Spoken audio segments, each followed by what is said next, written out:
Hey guys, welcome back to the next episode of Same Page There Books. I'm Josh. And I'm Tyler. And today we're going to be talking about what makes someone attractive. Because, there's a lot of pretty people out there, but a lot of ugly people out there. So hopefully this will help you either get better looking or help you stay that way. So first things first is, what's something non-physical that instantly makes someone attractive? Manners.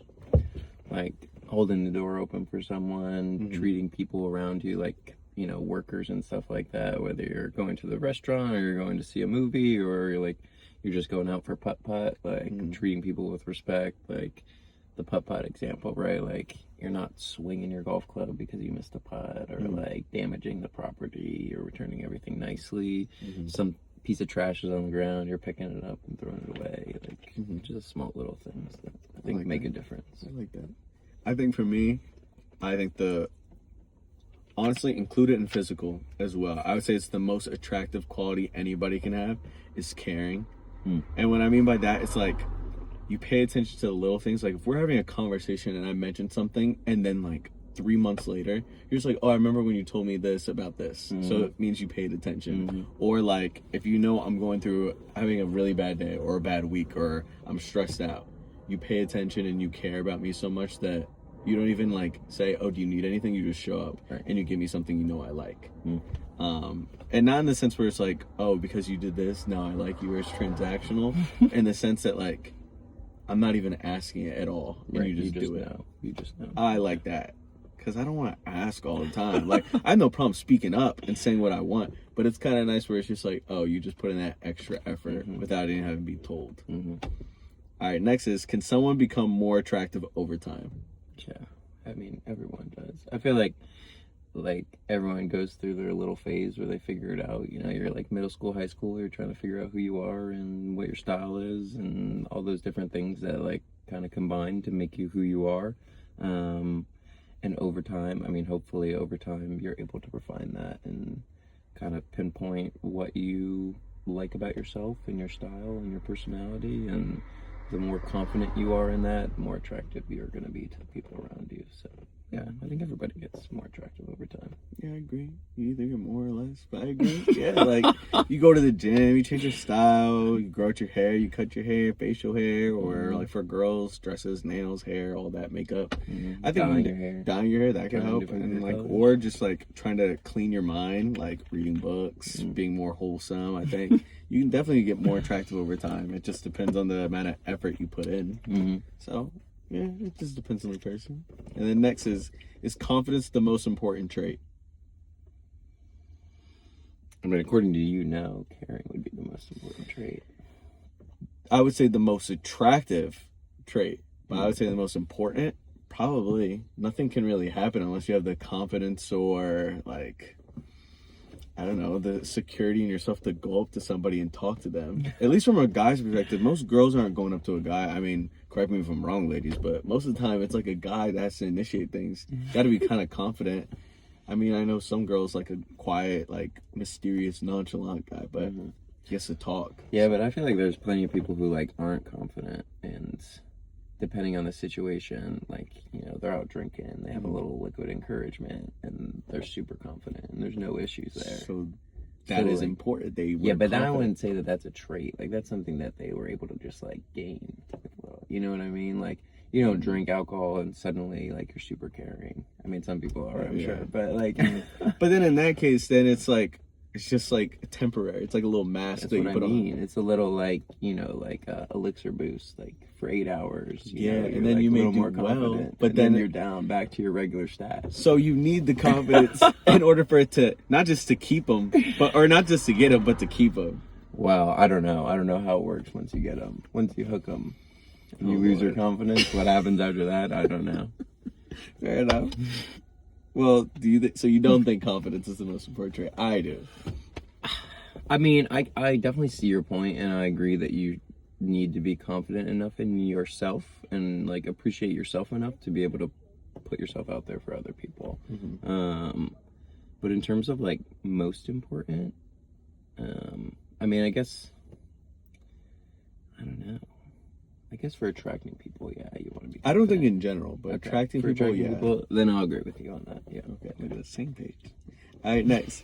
Do people confuse attention with attraction? Yeah, I think so. Yeah. I mean, I'll say this: I'm definitely a flirt. I enjoy flirting. It's fun. It's fun. I enjoy it, and I think that like the line between friendly and flirty, I play jump rope with it quite often. But I definitely know that there have been instances where like I really am just trying to be friendly and be nice and like just have a genuine conversation with somebody else, and that's taken, not that it's a big deal or anything, or that I have any problem being like, no, sorry, I'm not actually interested, but it definitely, the line can be blurred between those two, and especially when you're meeting someone new for the first time and you're like, you don't really know them, you don't know how they normally are, it can be hard to differentiate between the two.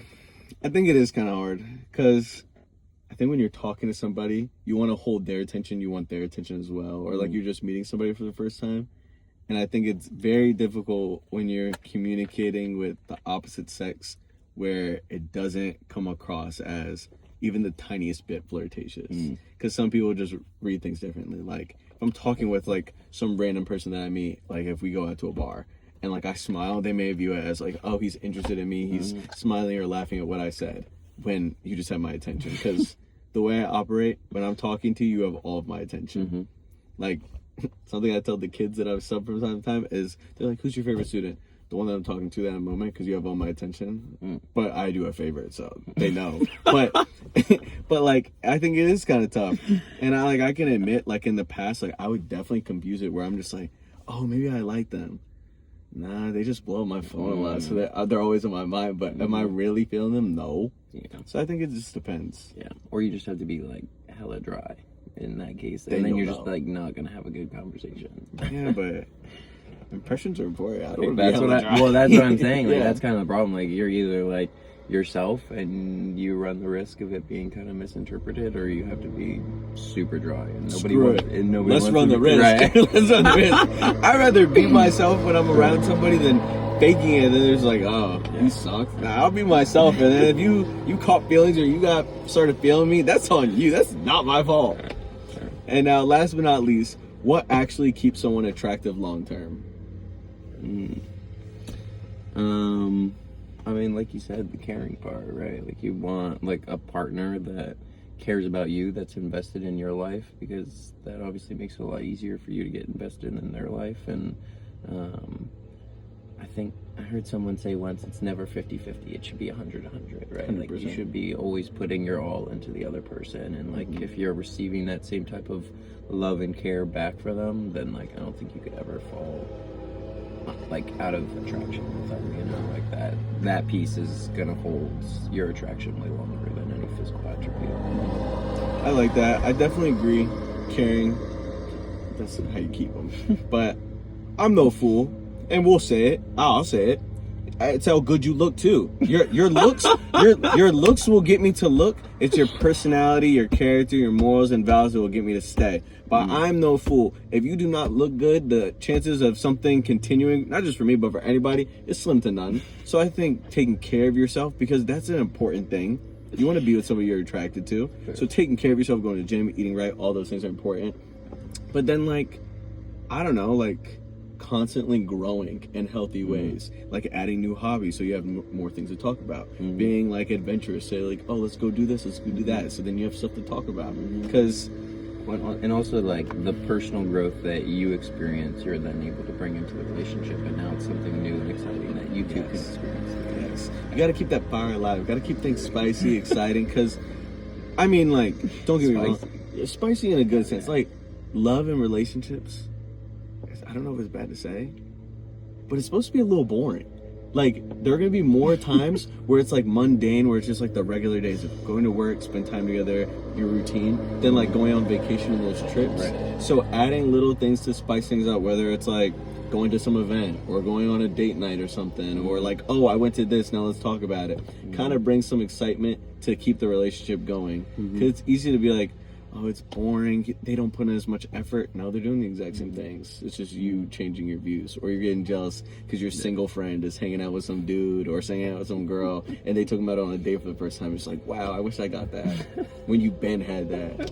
So I think it just depends, but I agree. All And those even things- if it's something small, right? Like, you know, once a week when you're coming home, you stop at a convenience store and you try a new candy bar with your partner. yeah, trying new Something things. small, you know? But then Doesn't also, have to be crazy. yeah, trying new things. Also, the caring part, of course, needed. Like, bring some flowers. Write a love letter for your girl. That'll work. I swear, bro. I hope that whoever watches this, they do it so they can become attractive if they're ugly, or stay attractive by keep doing it if they're not. Come for the jokes, stay for the relationship advice. You're welcome. Well, we'll see you guys next time. Peace.